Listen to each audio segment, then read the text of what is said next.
Sõbrad, meil on aeg. See aeg, kus me praegu oleme üheskoos, on kolmainupüha järgne aeg. Ja ma kuulsin hiljaaegu Pereraadiost ühte vestlusringi, kus räägiti kolmainu Jumalast, kolmainu pühast. Ja seal arutati kõiksuguseid variante, millised inimesed on välja mõtelnud, kuidas püüda ära seletada inimmõistusele arusaadavalt, mida tähendab kolmainu Jumal.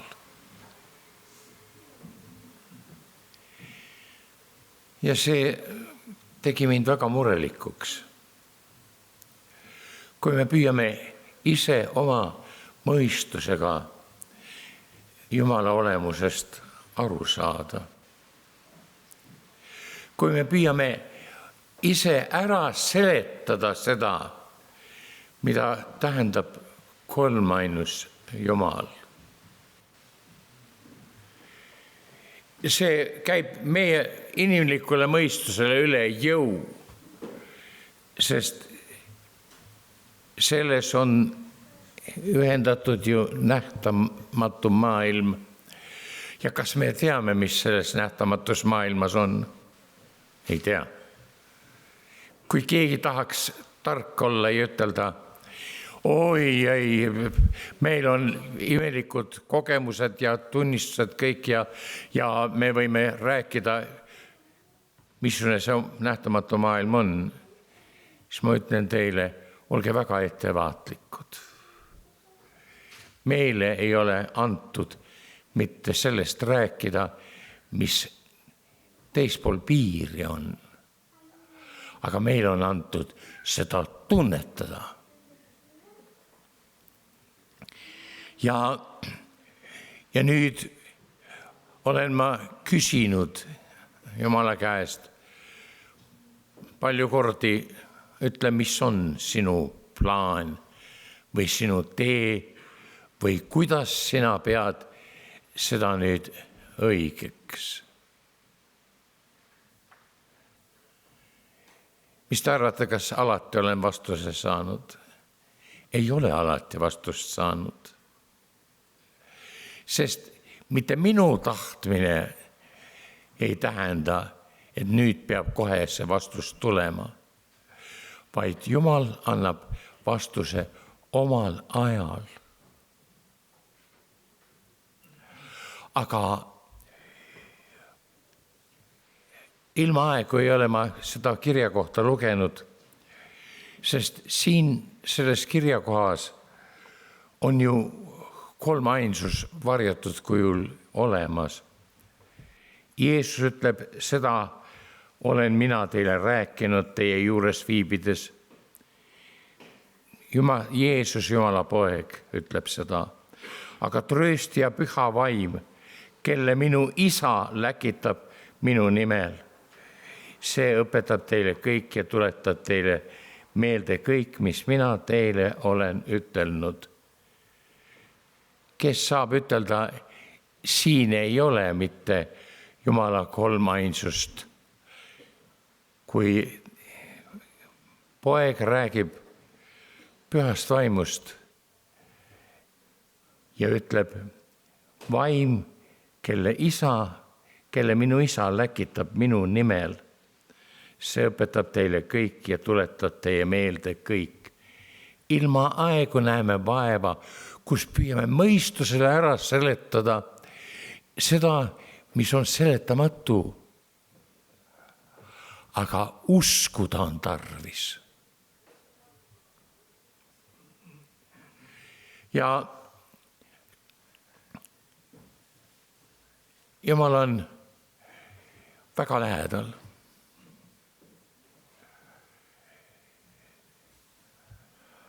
Ma elan või me koos oma koos abikaasa Ehaga elame juba paar nädalat ühe erilise arusaamise ja tunnetuse all.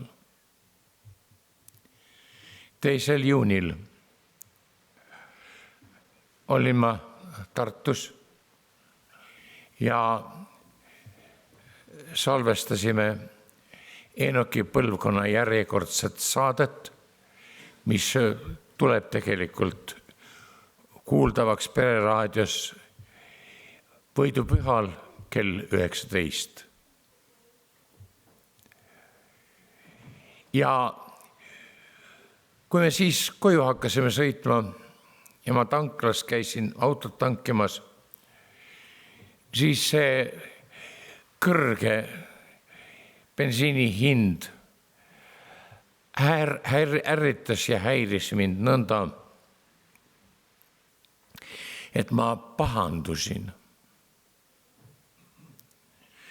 Ja kui me siis kodu poole, Muste poole sõitsime, siis tundsin ma, et see pahurdamine oli kõik aeg mu sees. Mustes alguses mõtlesin, et me sõidame Lohusupoolsest teeotsast Mustesse sisse ja korraga viimasel hetkel otsustasime, et me sõidame esimesest teeotsast sisse ja me olime just selle teeotsa juures.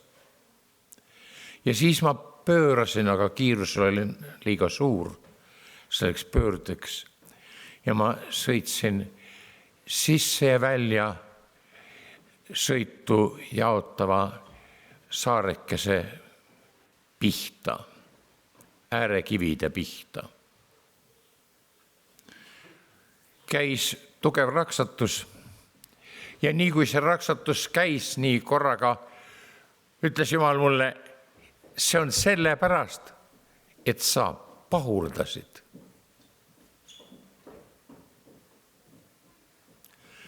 Ja ma lausa kohkusin ära, aga siis mõtlesin, nüüd tuleb mulle sõita nii kaua, kui nüüd esimene rehv puruks läks, siis nii kaua, kui kaua ma palju ma üldse sõita saan. Ja sõitsime koduni välja. Rehv tühjaks ei läinud. Ja siis, kui ma autost välja tulin, vaatasin, et rehv on täiesti terve. Isegi väljel pole mõlki sees. See oli täiesti arusaamatu.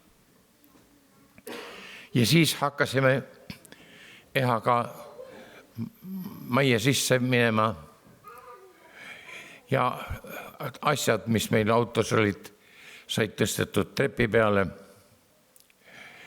Ja lõpuks seisime mõlemad trepi peal, Eha oli 3. astme peal, mina aste madalamal. Ja järsku juhtub midagi täiesti arusaamatut. Eha on trepi käsipuu poole seljaga ja kujutad ette, ta hakkab kalduma.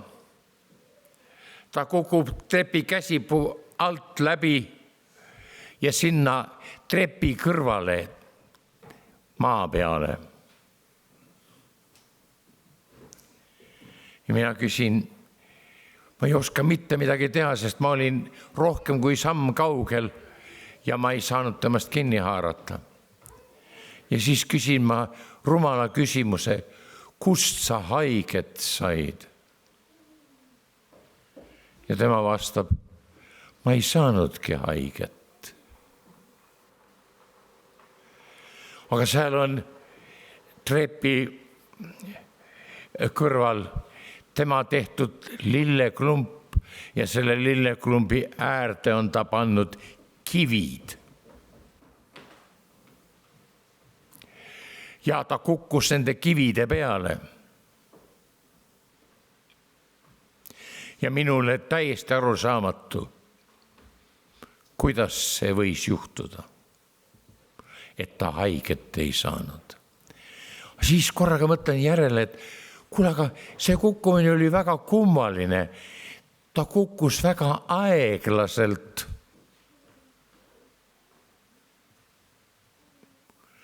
Ja äkki on mulle üks asi selge. See kõik on sellepärast, et sa pahurdasid. Sulle tuletatakse meelde, et ka kõrge bensiini hind tuleb Jumala kätte anda ja see ei saa sinu meeleolu, sinu rahu rikkuda.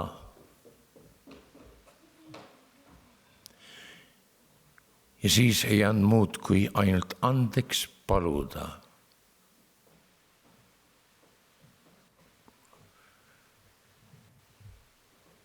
Ja siis hakkas meil imeline aeg. Nii kui tuli mingisugune mure või mingisugune rahutus või kahtlus, siis tuletas Jumal meelde, et kuule, kuidas siis nüüd on? Kas sa tõesti muretsed ja hakkad kahtlema? Vastupidi, sul tuleb kõik usaldada oma Jumala kätte. Kõik. Ja me oleme need natuke rohkem kui 2 nädalat käinud Jumala usaldamise koolis.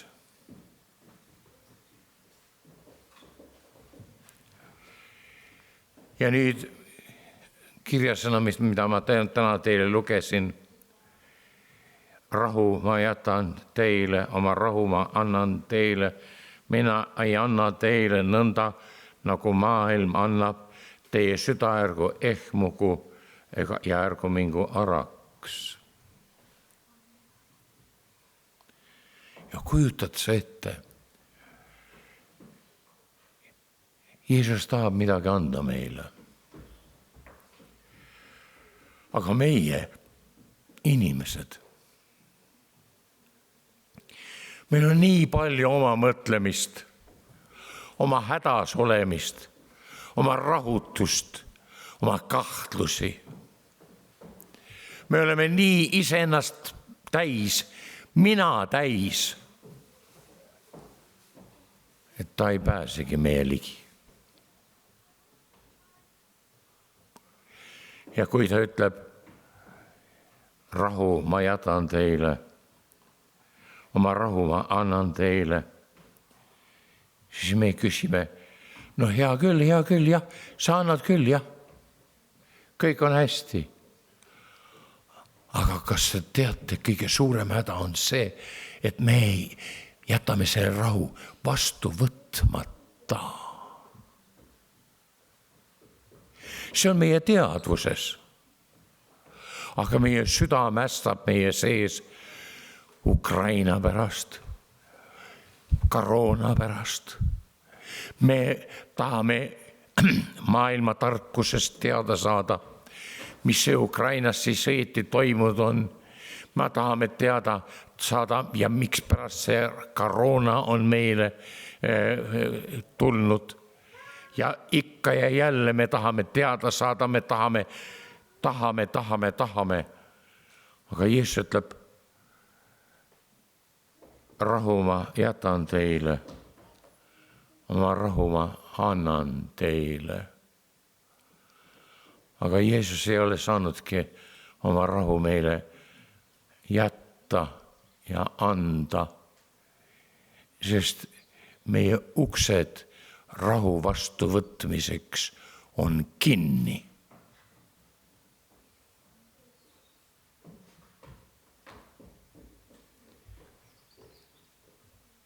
Täna on teemaks ärkamine.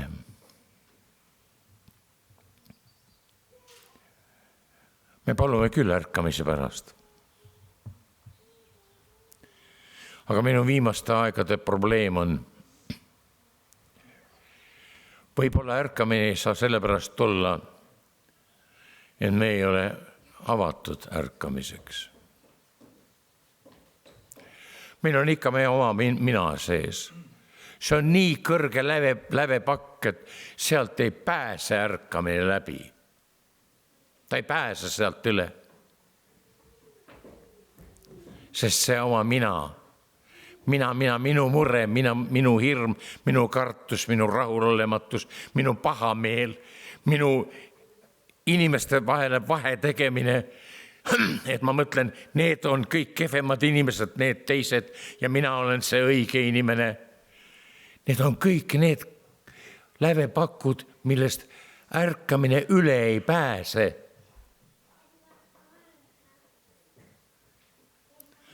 Jumal paneb suurelistele vastu, aga alandlikkudele annab ta armu. See tõde tuleb mulle nii sageli ette. Võtan mõnikord loosungi raamatu lahti ja küsin, et Jumal, mida sa tahad mulle ütelda? Ma olen nõutu. Ja kujutate ette, loosungi raamatust tuleb see ühe pühapäeva juhtsalm. Jumal paneb suurelistele vastu, aga alandlikele annab ta armu. Ja korraga, Jumal, kas minuga on nüüd probleeme? Kas sinuga on probleeme? Küsi palun. Kas oled valmis Jumala ees alandlikuks jääma nõnda, et tema saab sinusse tulla oma rahuga? Kas ta saab sinu juures olla või paned sina teatud hetkel uksed kinni? Nüüd hakkad sina ise otsustama. Hakkad sina ise vahesid tegema. Hakkad sina ise piiriaedud ehitama. Sina ise.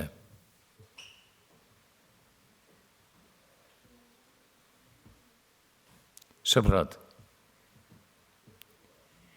meil on midagi, mille pärast me peame ka täna Jumala ette tulema. Et Jeesus saaks teha seda, mida ta meile tahab teha. Jätta rahu meile. Anda oma rahu meile. Teha seda teistmoodi, kui see maailm teeb, kes ütleb, rahu, ei ole mitte mingisugust. Nüüd sisendage endale, et te peate rahul olema ja olge rahulikud. See ei aita.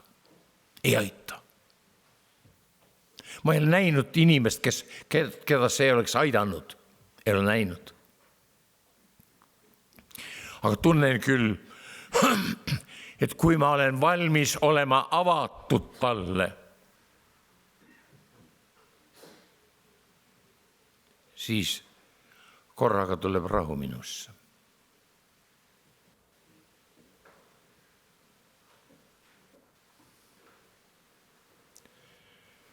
Olgem avatud Jeesusele.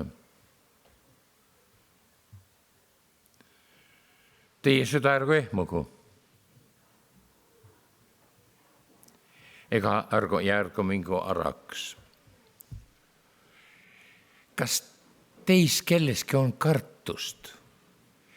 Kas teist keegi tunneb hirmu? Minu käest küsis kolmapäeval. Ütle mulle, kas sa oskad ütelda, mis sellest Ukraina sõjast saab?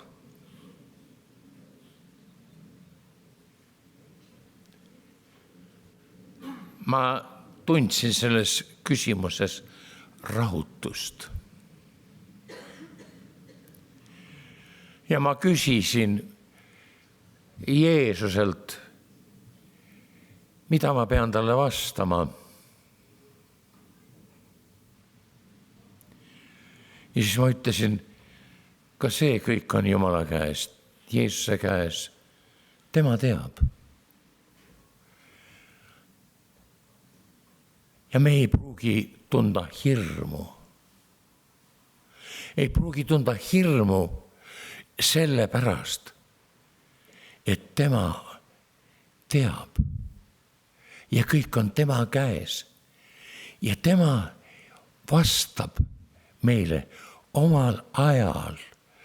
Ainult meie ülesanne on olla avatud talle ja vastu võtta, mida ta meile jagada tahab.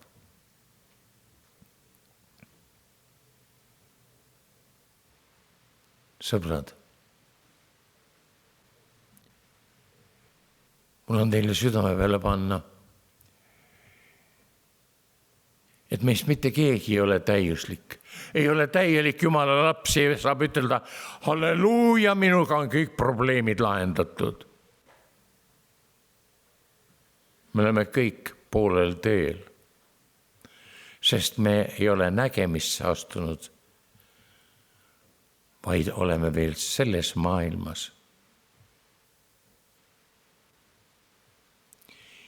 Ja siis korraga, kui lohutav on see, et Jeesus ütleb, rahu ma jätan teile, kellele, sulle, meile, igale ühele jätab ta rahu. Oma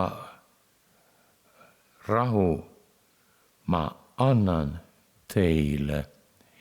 See ei ole mitte see, kui sina ütled, ole rahulik, rahu, kõik hästi.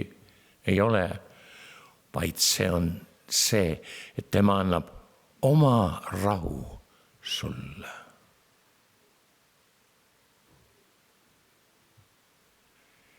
Ja korraga, kas tõesti kolmainus Jumal ongi minu lähedal, nii lähedal mulle, et ta tahab mulle täna oma rahu anda.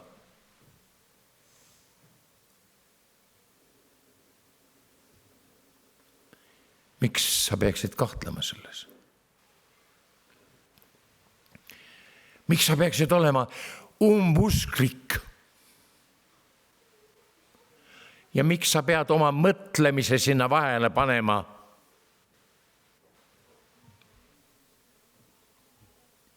Ei.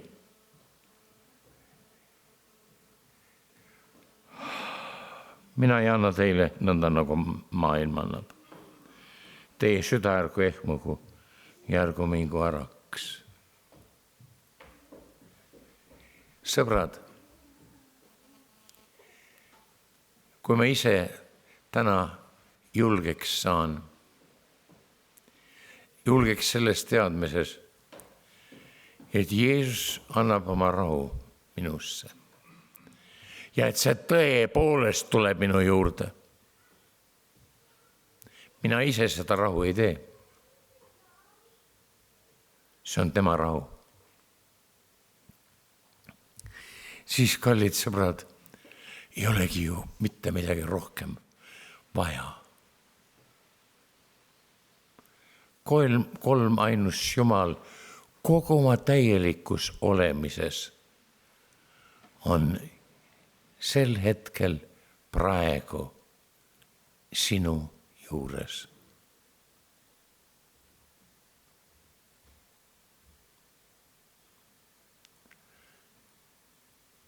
Palu, et tema need lävepakud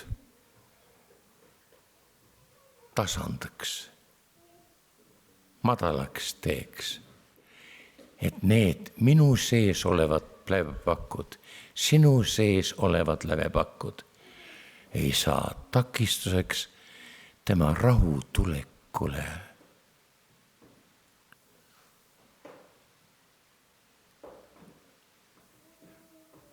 Jumal õnnistus ja Jumal rahu, tõeline rahu on siin samas olemas.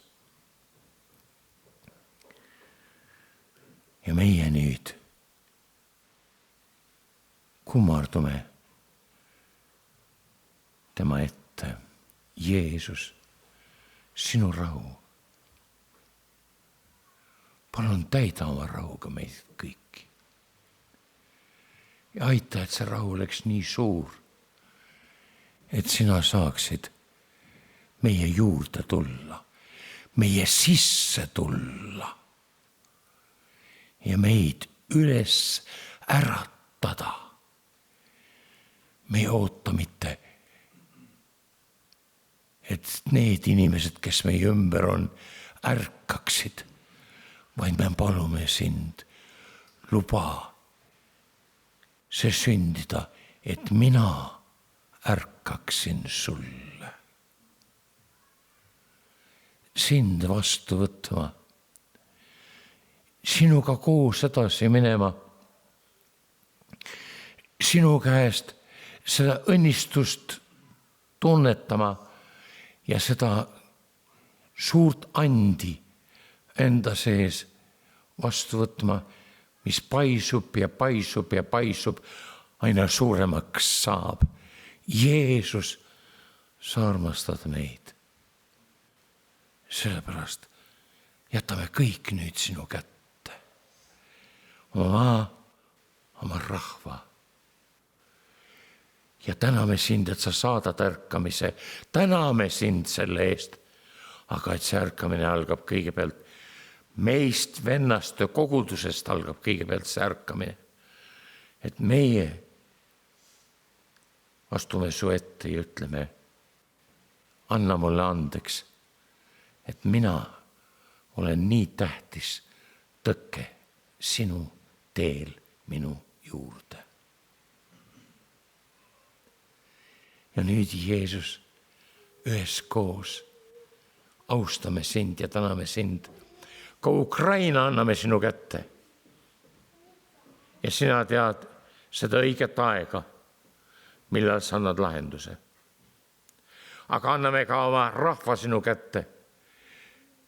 See rahvas ei ole uskmatu, aga see rahvas tahab kuulda tõelist sõnumit sinult. Õnnista siis ja aita, et sina meie sisse pärale jõuaksid oma rahuga ja et siis see õnnistus võiks välja voolata ka teistele meie ümber. Suur tänu sulle, Jeesus, et sa oled meid kuulnud. Su nimi olgu austatud igavesti. Aamen.